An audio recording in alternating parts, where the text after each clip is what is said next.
दोस्तों अमीर बनना हम सबका ड्रीम होता है। हम चाहते हैं कि एक एज के बाद हमें कोई काम ना करना पड़े और पैसा खुद बहुद आता रहे। लेकिन ऐसी क्या रीज़न है कि कुछ ही लोग अमीर और फाइनेंशियली फ्री हो पाते हैं, जबकि अमीर बनने के बारे में सोचते तो सभी हैं। तो दोस्तों वो रीज़न एसेट्स के ऊपर इन्वेस्ट करना है। एक गरीब माइंडसेट और एक अमीर माइंडसेट पर्सन में यही फ़र्क है कि एक गरीब माइंडसेट वाला अपनी पूरी ज़िंदगी कमाकर लायबिलिटी पर खर्च करता है और इन्हें बढ़ाता रहता है, और एक अमीर माइंडसेट वाला इंसान अपनी लग्जरी लाइफ से पहले एसेट्स बाय करना शुरू कर देता है और वक्त के साथ साथ इन एसेट्स को बढ़ाता जाता है। और यही रीजन है कि वो अपनी लाइफ में जल्दी से जल्दी फाइनेंशियली फ्री हो जाता है। आपके माइंड में आ रहा होगा कि एसेट्स और लायबिलिटीज में क्या डिफरेंस है, तो आइए इसे एक एग्जाम्पल के थ्रू समझते हैं। फॉर एग्जाम्पल, आप एक 22 साल के यंग ग्रेजुएट और टैलेंटेड इंडिविजुअल हैं। आप ग्रेजुएशन कंप्लीट करके जॉब करना स्टार्ट कर देते हो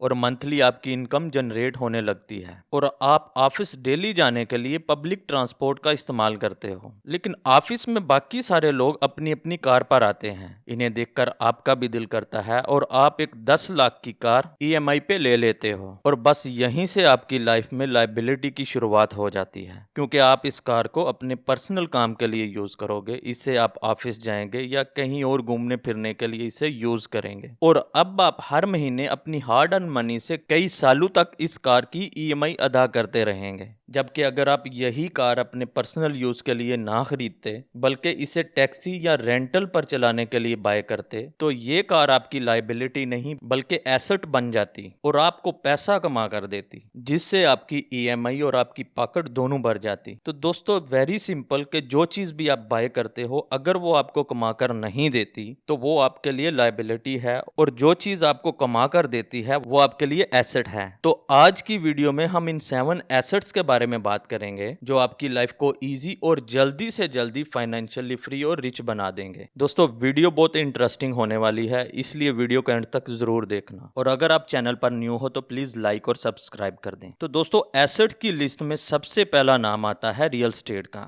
आज के टाइम में लोग प्रॉपर्टी या लैंड को बाय करने को क्रिटिसाइज करने लगे हैं और इसे एक ओल्ड फैशन समझते हैं, लेकिन फोर्ब्स के अकॉर्डिंग रियल एस्टेट ही वो सेक्टर है जिसने लोगों को ज्यादा से ज्यादा मिलियनियर और बिलियनियर बनाया है, और आज के टाइम में लोगों को अच्छे से अच्छा पैसा बनाकर दे रहा है। और ये सब तो हम अपने आसपास भी देखते हैं कि प्रॉपर्टी की कीमत आजकल बढ़ती जा रही है और फ्यूचर में भी बढ़ती रहेगी। प्रॉपर्टी से ज्यादा महंगाई शायद ही किसी सेक्टर में कुछ सालों में हुई हो, और इस सेक्टर में रिस्क तो ना होने के बराबर होता है। और अगर आप प्रॉपर्टी को रेंट पर लगा देते हो तो आपको इससे रेंटल इनकम आती रहती है। रियल एस्टेट में हम दो तरह से इनकम जनरेट कर सकते हैं। पहला तरीका फ्लिप, जिसमें लोग सस्ते दामों पर प्रॉपर्टी बाय कर लेते हैं, फिर उसकी रीन्यूएशन कर लेते हैं और कुछ देर बाद जब उसकी कीमत बढ़ती है तो उसे बेच देते हैं। वहीं अगर दूसरे तरीके की बात करें तो वो है होल्ड करना। इसे ज्यादातर अमीर लोग अपनाते हैं। वो अपनी रियल एस्टेट प्रॉपर्टी को नहीं बेचते, ये इसका यूज बैंक से लोन उठाने के लिए करते हैं, क्योंकि रियल एस्टेट ही वो सेक्टर है जिसमें बैंक सबसे जल्दी लोन को अप्रूव कर देता है और फिर इसके बाद इस प्रॉपर्टी को रेंट पर चढ़ा देते हैं, वो भी महंगे दामों पर, ताकि उन्हें लोन की ईएमआई अपनी जेब से ना भरना पड़े। इस तरह वो डबल कमाई करते हैं। दूसरा एसेट है बिजनेस। जब भी आपके पास पैसा आना शुरू हो तो आपको सबसे पहले कोशिश करनी चाहिए कि आप एक साइड बिजनेस स्टार्ट करना शुरू कर दो, क्योंकि जॉब से ज्यादा रिस्की कोई भी चीज नहीं। जब तक आप काम कर रहे हो तो आपको सैलरी मिल रही है, लेकिन सोचो अगर आप कहीं बीमार हो जाओ या आपको कोई इमरजेंसी हो जाए या फिर आपकी एज ज्यादा हो गई है तो आप इतनी ज्यादा मेहनत नहीं कर सकते। ऐसी सिचुएशन में आपके एक्सपेंसेस को कौन पे करेगा? तो इस सिचुएशन के लिए आपको बिजनेस स्टार्ट करना चाहिए। स्टार्ट में आप अपनी जॉब के साथ साथ साइड बिजनेस की तरह इसे स्टार्ट कर सकते हो, और जैसे जैसे बिजनेस की ग्रोथ होती जाती है वैसे वैसे आप दूसरे बिजनेस भी साथ में स्टार्ट करना स्टार्ट कर दो, क्योंकि आपके जितने मल्टीपल सोर्स ऑफ इनकम होंगे उतनी ही ज्यादा आपकी इनकम बढ़ती जाएगी और आप जल्दी से जल्दी अपनी लाइफ में फाइनेंशियली फ्री हो पाओगे और आपको पूरी लाइफ किसी दूसरे की जॉब की जरूरत नहीं पड़ेगी। तीसरा एसेट है स्टॉक। स्टॉक्स। अगर किसी पर्सन को शेयर मार्केट में इंटरेस्ट है तो उसके लिए सबसे बेटर ऑप्शन है कि वो स्टॉक मार्केट में इन्वेस्ट करे। अपनी नॉलेज और एनालिसिस का यूज करके आप शेयर मार्केट से अच्छा पैसा कमा सकते हो और बहुत सारे लोग पैसा कमा भी रहे हैं। जाने माने इन्वेस्टर पीटर लिंच कहते हैं कि शेयर मार्केट में हर 2 साल में ऐसी अपॉर्चुनिटी क्रिएट होती है कि इंसान बहुत सारा पैसा बना सकता है। एक इंसान जिसे शेयर मार्केट का नॉलेज है उसके लिए तो शेयर मार्केट क्या ही बात है। लोग अपने आसपास चीजों को देखकर आसानी से समझ सकते हैं कि उन्हें कौन सी कंपनी के शेयर्स को खरीदना चाहिए। जैसे नॉर्मली एक हाउस पेंटर ये जानता है कि कौन सी कंपनी का पेंट सबसे ज्यादा मार्केट में सेल हो रहा है और लोग क्यों उसे ज्यादा बाय कर रहे हैं। और इसी तरह एक ट्रक ड्राइवर ये जानता है कि किस कंपनी के टायर्स अच्छे हैं और लोग मार्केट में सबसे ज्यादा किस कंपनी के टायर्स बाय कर रहे हैं। दोस्तों प्रॉब्लम यह है कि ज्यादातर लोग अपनी फील्ड को छोड़कर जिसमें वो एक्सपर्ट होते हैं किसी दूसरे सेक्टर के शेयर्स को खरीदने की कोशिश करते हैं और यही वजह है कि स्टॉक मार्केट में ज्यादातर लोगों का पैसा डूब जाता है और फिर लोग ये कहना स्टार्ट कर देते हैं कि शेयर मार्केट बहुत रिस्की है, जबकि रियलिटी ये है कि लोग अपने नॉलेज और एक्सपर्टीज को सही तरह से यूज नहीं करते। दोस्तों अगर आपके पास स्टॉक मार्केट का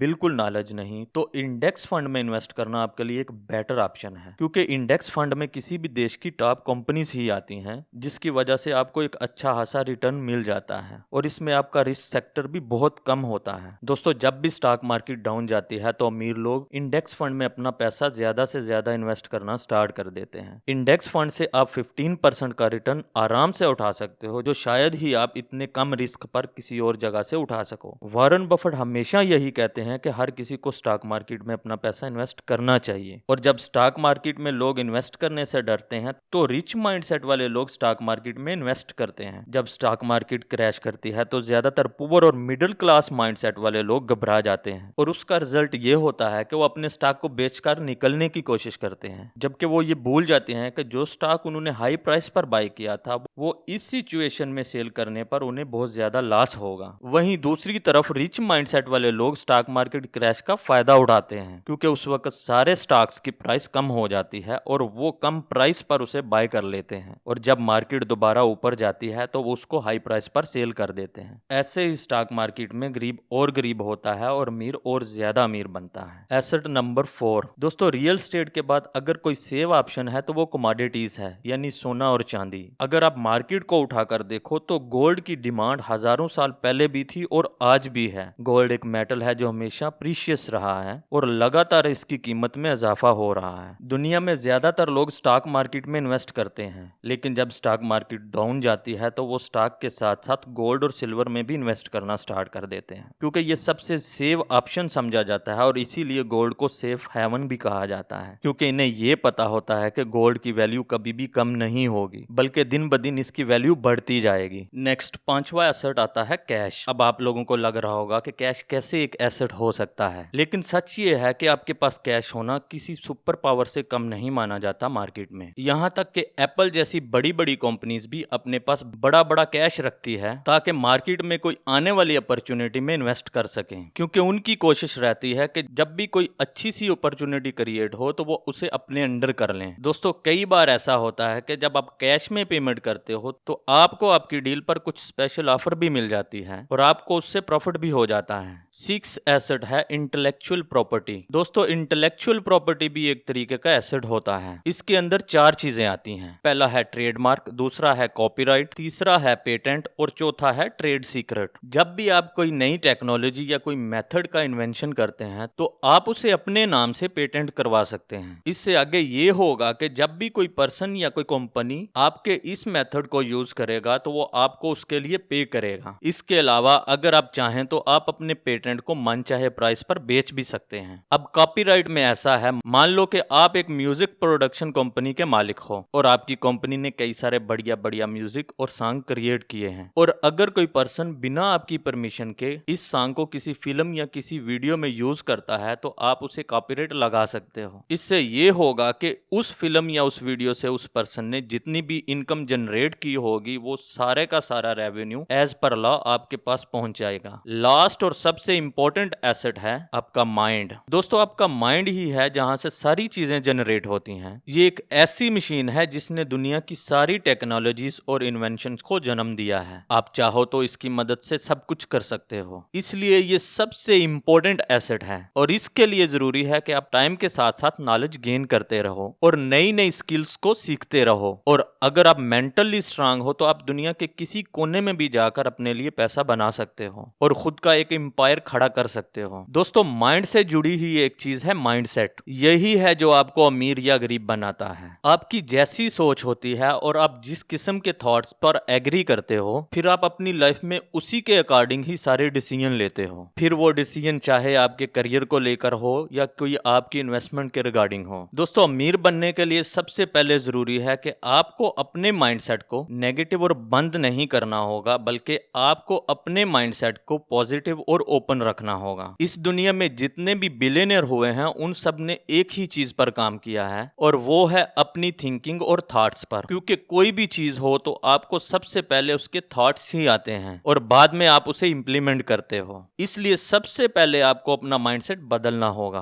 और ये सोचना स्टार्ट करना होगा कि आप भी अमीर और फाइनेंशियली फ्री पर्सन बन सकते हो। उसके बाद आती है इंप्लीमेंटेशन की बारी, जिसमें आपको अपनी सिचुएशन, नॉलेज और मार्केट एनालिसिस करते हुए आप सक्सेसफुल, रिच और जल्दी से जल्दी फाइनेंशियली फ्री पर्सन बन सकें। तो दोस्तों, आज की वीडियो में इतना ही। आई होप कि आपको वीडियो में से कुछ वैल्यूएबल नॉलेज जरूर मिला होगा। अगर वीडियो अच्छी लगी है तो प्लीज लाइक और सब्सक्राइब कर दें। Thanks for watching.